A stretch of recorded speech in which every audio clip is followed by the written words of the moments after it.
Ang kwento ni Mabuti, ni Genoveva Edroza Matute. At sapagkat natuklasan ko ang katotohanan iyon tungkol sa kanya, nagsimula akong magmasid, maghintay ng mga bakas ng kapaitan sa kanyang sinasabi. Ngunit, sa tuwina, kasayahan, pananalig, pag-asa ang taglay niya sa aming silid-aralan. Pinuno niya ng maririkit na guni-guni ang aming isipan at ng mga tunog ang aming pandinig at natutuhan naming unti-unti ang kagandahan ng buhay. Bawat aralin namin sa panitikan ay naging isang pagtighaw sa kauhawan namin sa kagandahan at ako'y humanga. Wala iyon doon kanina, ang masasabi ko sa aking sarili pagkatapos na maipadama niya sa amin ang kagandahan ng buhay sa aming aralin. At hindi naging akin ang pagtuklas na ito sa kariktan kundi pagkatapos na lamang ng pangyayaring iyon sa silid-aklatan. Ang pananalig niya sa kalooban ng may kapal, sa sangkatauhan, sa lahat na, isa sa mga pinakamatibay na aking nakilala. Nakasasaling ng damdamin. Marahil, ang pananalig niyang iyon ang nagpakita sa kanya ng kagandahan sa mga bagay na karaniwan na lamang sa amin ay walang kabuluhan. Hindi siya bumabanggit ng anuman tungkol sa kanyang sarili sa buong panahon ng pag-aaral namin sa kanya. Ngunit bumanggit siya tungkol sa kanyang anak na babae, sa tangi niyang anak, ng paulit-ulit. Hindi rin siya bumabanggit sa amin kailanman tungkol sa ama ng batang iyon. Ngunit, dalawa sa mga kamag-aral namin ang nakababatid na siya'y hindi balo. Walang pag-aalinlangan ang lahat ng bagay at pangarap niyang maririkit ay nakapaligid sa batang iyon. Isinalaysay niya sa amin ang katabilan yun. Ang paglaki ng mga pangarap yun, ang nabubuong layunin yun sa buhay. Minsan, tila hindi namamalayang nakapagpapahayag ang aming guro ng isang pangamba ang pagkatakot niyang baka siya hindi umabot sa matatayog na pangarap ng kanyang anak. Maliban sa iilan sa aming pangkat, paulit-ulit niyang pagbanggit sa kanyang anak ay iisa lamang ang mga bagay na pinagtitiisang pakinggan sapagkat walang paraang maiwasan iyon.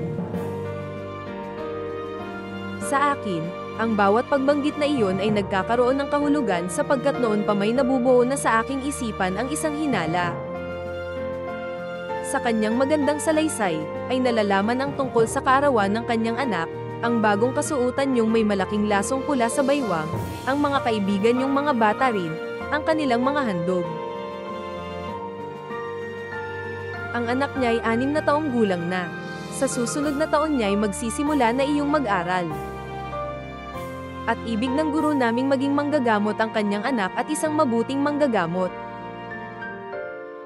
Nasa bahaging iyon ang pagsasalita ng aming guro ng isang bata sa aking likuran ang bumulong. Gaya ng kanyang ama. Narinig ng aming guro ang sinabing iyon ng batang lalaki. At siya'y nagsalita. Oo, gaya ng kanyang ama. Ang wika niya. Ngunit tumakas ang dugo sa kanyang mukha habang sumisilay ang isang pilit ng ngiti sa kanyang labi. Iyon ang una at huling pagbanggit sa aming klase ang tungkol sa ama ng batang may kaarawan. Matitiyak ko noong may isang bagay ngang mali siya sa buhay niya. Mali siya ng ganoon na lamang. At habang nakaupo ako sa aking luklukan, may 2 di pa lamang ang layo sa kanya. Kumirat ang puso ko sa pagnanasang lumapit sa kanya. Tanganan ng kanyang mga kamay gaya ng ginawa niya ng hapong iyon sa sulok ng silid-aklatan, at hilinging magbukas ng dibdib sa akin.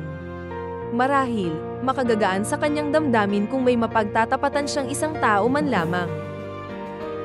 Ngunit, ito ang sumupil sa pagnanasa kong yaon, ang mga kamag-aral kong nakikinig ng walang anumang malasakit sa kanyang sinasabing. Oo, gaya ng kanyang ama, habang tumatakas ang dugo sa kanyang mukha. Pagkatapos, may sinabi siyang hindi ko makakalimutan kailanman. Tinignan niya ako ng buong tapang na pinipigil ang panginginig ng mga lobby at sinabi ang ganito.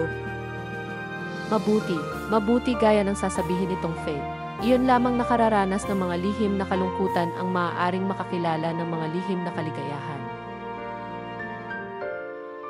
Mabuti at ngayon magsimula sa ating aralin. Natiyak ko noon, gaya ng pagkakatiyak ko ngayon na hindi akin ang pangungusap na iyon, ni sa aking mga pagsasalita, ni sa aking mga pagsusulat. Ngunit samantalang nakatitig siya sa akin ng umagang iyon, habang sinasabi niya ang pangungusap na iyon, nadama kong siya at ako ay iisa. At kami ay bahagi ng mga nilalang na sapagkat nakaranas ng mga lihim na kalungkutan ay nakakikilala ng mga lihim na kaligayahan. At minsan pa, ng umagang iyon, habang unti-unting bumabalik ang dating kulay ng kanyang mukha, muli niyang ipinamala sa amin ang mga nagtatagong kagandahan sa aralin namin sa panitikan. Ang kariktan ng katapangan, ang kariktan ng pagpapatuloy anuman ang kulay ng buhay. At ngayon, ilang araw lamang ang nakararaan buhat nang mabalitaan ko ang tungkol sa pagpanaw ng manggagamot na iyon. Ang ama ng batang iyong marahil ay magiging isang manggagamot din bilang araw, ay namatay at naburol ng 2 gabi at 2 araw sa isang bahay na hindi siyang tirahan ni Mabuti at ng kanyang anak. At naunawaan ko ang lahat. Sa hubad na katotohanan yun at sa buong kalupitan yun ay naunawaan ko ang lahat. Ang kwento ni Mabuti, ni Genoveva Edroza Matute. Wakas.